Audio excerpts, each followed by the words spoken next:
ঠাটা পড়া এই প্রচন্ড গরমে যদি একটু স্বস্তির খাবার খাওয়া হয় তাহলে মন্দ হয় না বলেন। So don't skip my another new video. Hello everyone, আসসালামু আলাইকুম। সবাই কেমন আছেন? আশা করি সবাই ভালো আছেন।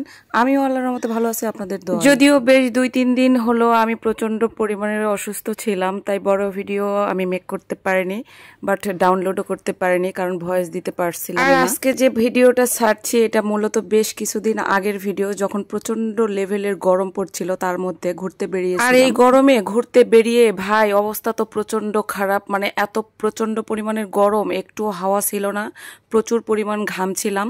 তাই হঠাৎ করেই মনে হলো যদি এই গরমে যদি স্বস্তিকর প্রাণ ঠান্ডা করা যদি দই খাওয়া যায় কেমন হয় বলে। আর তাই প্রাণ ঠান্ডাকর দই খাওয়ার জন্য চলে এসেছি রাজশাহী মিষ্টান্ন ভান্ডারে। এখানে মূলত খুব সুস্বাদুময় এবং প্রাণ ঠান্ডাকর দই পাওয়া যায়, মজার মজার মিষ্টিও পাওয়া যায়। আর তাই দেরি না করে এখানে চলে এসেছি দই খাওয়ার জন্য, কারণ প্রচুর পরিমাণ গরম লাগছিল। এখানে এসে একটু এসির হাওয়াও পাচ্ছিলাম, বাতাসও পাচ্ছিলাম, সাথে ঠান্ডা করা প্রাণ শান্তিকর একটা দই।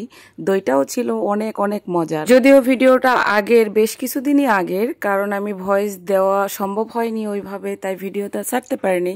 আর তাই এখন আপনাদের সাথে শেয়ার। তবে এই রাজশাহী মিষ্টান্ন ভান্ডারে এসে যে পরিমাণ ভিড় দেখেছি ভাই, প্রথমে ঢুকেই আমি তো সিরিয়াল পাচ্ছিলাম না, বেশ কিছুক্ষণ কিন্তু দাঁড়িয়েছিলাম। তো এই সিরিয়াল দেখেই মনে হচ্ছিল যে আসলেই এখানকার মানে দই এবং মিষ্টির প্রচন্ড পরিমাণে সুনাম আছে এবং ভালো মান। যখন দইটা আমি নিজেই খেলাম, সত্যি আমি ফ্যান হয়ে গেছি, সত্যি অনেক মজার ছিল। যদিও আমি মিষ্টি প্রেমিক না, মিষ্টি আমার অনেক পছন্দ এমনটাও না, কারণ ঝাল খাবার আমার বেশি পছন্দ, মিষ্টি আমি লাইক করি না। তবে মাঝে মধ্যে আমি বগুড়াতে গেলে আমি দইটা ট্রাই করতাম, কারণ বগুড়ার দইটা আমার কাছে অনেক অনেক ভালো লাগতো এবং পছন্দের। আর রাজশাহীতে এসে এই প্রথম আমি দই খেলাম, এর আগে খাইনি, আজকে ফার্স্ট ট্রাই করছি, কিন্তু আমার কাছে অনেক মজা লেগেছে। আপনারা মানুষজন দেখে এবং ভিড় দেখেই কিন্তু বুঝতে পারবেন অনেক লোক সংখ্যা এখানে।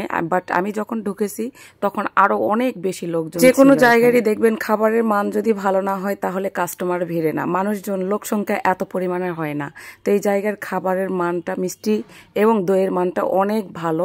আমি এখানে দুইজনের কাছ থেকে রিভিউ নিয়েছি, অনেক বেস্ট একটা খাবার, মানে সুস্বাদুময় এক কথায়, মিষ্টির টেস্ট সুস্বাদু, দইটাও অনেক ভালো মানের। আমি যেহেতু ট্রাই করলাম, মিষ্টিটা ট্রাই করিনি, কিন্তু আরেকজনের মুখে শুনছি। দেন আপনারা যারা রাজশাহীবাসী আছেন অবশ্যই রাজশাহী মিষ্টান্ন ভান্ডার থেকে মিষ্টি কিনে খেয়েছেন। অনেকে যারা খাননি তারা অবশ্যই এসে কিনে খেয়ে ট্রাই করতে পারেন, অনেক মজার। এবং শেষে আরেকটা কথা বলে রাখি, আমার নিজের জীবনের কিছু পার্সোনাল প্রবলেমের জন্য বা ব্যক্তিগত কিছু কাজের জন্য আমি অনলাইনে ওইভাবে আগের মতো অ্যাক্টিভ থাকতে পারছি না।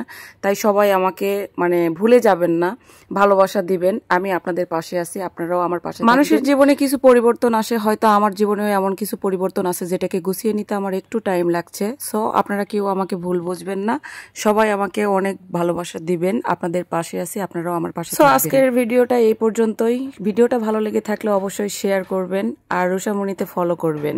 নেক্সট ভিডিও পর্যন্ত সবাই ভালো থাকবেন। আল্লাহ হাফেজ।